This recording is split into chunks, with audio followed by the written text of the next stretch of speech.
So here we are back again today outside the renewed, refurbished, revitalized Roundhouse Aquarium at the end of the Manhattan Beach Pier. And today we're here with our co-director of the Roundhouse Aquarium, Eric. Yes. And you're going to tell us all about, give us a tour, the man with the greatest view at any job on the coast of California. I'll be happy to. Let's go in. Because this aquarium basically flows with all the themes, and all these animals that are going to be introduced to you today is basically right here under the pier and in our bay, in our own backyard right here. And believe it or not, down here on the floor, this is actually life-size animals. If you would see, this would be like. So this is life-size? This is a life-size great white shark. Might as well get on this tank. This is what we call our kelp force tank. Some people call it the shark tank. You can go dive anywhere around Palos Verdes, and even scenes under our pier right here, you might see certain things like this, except for the rocks here, because we have a sandy bottom ecosystem right here off of our pier. Grouped up schooling fish right here. These are called blacksmith. Who's this guy? He looks like he's passed down. Well, this is our oldest living, I don't know how I should say, I'm just going to say animal of the Roundhouse Aquarium. Sea creature? This is a full-size moray eel. Excuse me, I saw a picture of this eel way back in 1983 in the old roundhouse. These are leopard sharks. What about that big guy over there? That big guy, believe it or not, he's about 16 years old. Wow. And that is called a sheephead. Oh. And that sheephead, we caught I had one of those him for dinner at one the time was a her. So yes, there are some strange things that happen into the ocean. So they switch it up. Switch it up. Basically, he belongs to the wrasse family. All wrasses are born females. Now, is that a Garibaldi? That is our state of California fish, that orange one that just went by, and hopefully he'll swim right back around. We have also, we have horn sharks that are in here. These two horn sharks, one over there. They were born in this aquarium. Let's take a look over here real quick. Take a look over this is probably one of the most exciting and most important reasons people visit this is the touch tank, right? This is exactly where they go. Any tide pool, this is simulating a tide pool. So if you would go simulate any tide pool or go anything like around here, you would see these things, these pokey things right here. These are called purple sea urchins. Other animals that hang out here, believe it or not, those nice shiny shells. This happens to be a live one. This is called a chestnut cowrie. This is called a Kellett's whelk. This animal, believe it or not, people see this when they come by Manhattan Beach Pier. Sure, the mussels? There's a clump of mussels right here. And this clump of mussels basically create a whole ecosystem in itself. Without mussel, we wouldn't have half these animals around here. Well, I see one little sea star. So here we have our sea stars. A lot of aquariums now do not have a whole lot of sea stars going on. There's been a sickness going around in the wild through from basically Alaska down through Mexico. Is called the sea star wasting syndrome. And what happens, they just wither away. They get stressed out and wither away. And this little lucky guy, this guy right here, everybody likes this guy. Oh, is that a... This is a cucumber? sea cucumber.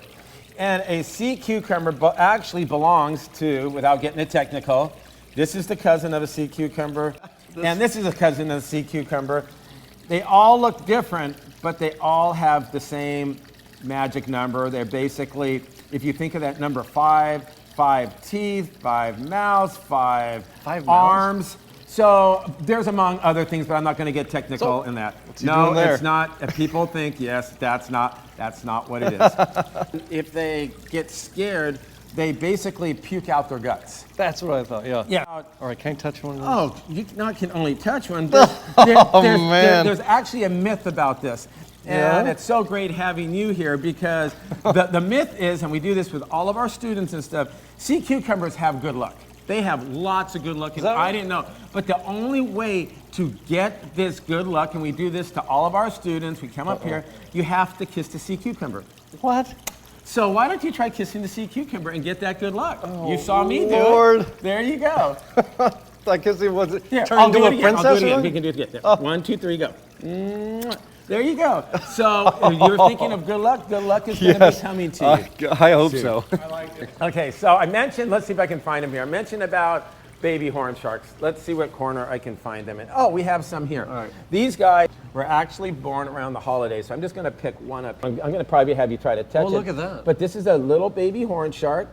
These guys, like I said, very few aquariums are actually able to hatch these guys out. We were That's so gorgeous. proud to do. Just take your finger and just touch them. So how gently like big? that. This guy Will he will get? probably get about 3 feet, maybe a little bit larger. What about this guy? This is the culprit that basically stings a lot of beach-going people on our Oh, is beaches. that right? Here are our lobsters, and these are called scorpion fish. She, if she would ever come down here, she's about a big over lobster. 50 years old. Wow. Now, inside of here, we have our little morays. So on this tank, we have a lot of baby fish. These little baby blue ones are the babies of the blacksmith, which are right over there. Oh, wow. You know, when we talk about the history of the Roundhouse, the OTS, the aquarium here, starting in the early 70s, a handful of residents came down. There was this roundhouse that was dilapidated and abandoned and everything. They came in, they cleaned it all up, and then Chevron came in, made some big donations, had some bigger tanks, good stuff, great education opportunity. But then as things were kind of falling apart again, you know, it needed to be redone. The city only had so much money to do, so who stepped in was the Harrison Greenberg Foundation. Exactly. Michael Greenberg and family, who are the founders of Skechers here in Manhattan Beach, sadly lost his son, but in his memory, made a big donation here to really make this a reality and make it happen, along with the OTS board and yourself and others. And so there's this great tribute to Harrison here that's going to go on in perpetuity, but we want to thank the Greenberg family, the Harrison 100%. Greenberg Foundation, for making this reality. But without their donation, it wouldn't happen. It wouldn't have happened. It wouldn't happen. Let's see, we got more upstairs though, Yes. right? Let's go take a look We got upstairs. some. But this display really tells a story Yep. of how our trash is really causing an impact into our waters out here. And now, oh, we love the jellies, right? Here are our jelly tanks right here. And about 5 weeks ago, we actually got a little surprise. I was on a weekend, one of the people who work here said, "Hey, we have a baby jelly in here." I go, "What do you mean baby jelly? They're multiplying in here?" If I see one in here, it actually, Oh, right there? there's Yeah, one right I see there. it. So, okay, well, let's go over here first. Yeah. So these are kelpfish that they live in there. These are called dwarf surf perts. They can get about that big. Then they all live together with actually the pipefish going in there. I like to dive a lot. And there's, if you guys might know it, there are these pipes called the Hyperion Yes. pipes that go out. Yes. Those Hyperion pipes are beautiful for diving. Anyway, so we wanted to simulate how it is for diving on that pipe. So we have scallops on here, so that nice little... Well, what are the pink? Those pink things are called strawberry anemones. This is a funny display over here. I was going to say, we got the little, we- looks like what I had in my house. That's exactly. Well, didn't we all grow up with a goldfish? Right. You bring it home, you're so happy, a few days it died. So we came up with, why oh why did my goldfish die? Here are little hints right here. Don't feed your fish every day. Oh, look at this thing. Wait a minute. Humboldt squid. This is actually a little guy. This Humboldt squid can get as tall as you. They can get 6 feet. And their beak can be the size of a tennis ball? Here's I'm a gonna see it. beak of about a 4.5 foot Humboldt squid. Okay, that Comes would hurt. here. Something Sea that's monkeys. called sea monkeys. I was just gonna say that. Some people might think an animal like this happens to be a prehistoric animal. There are sharks, and they basically use this part to dig for clams. They're clam feeders. Okay.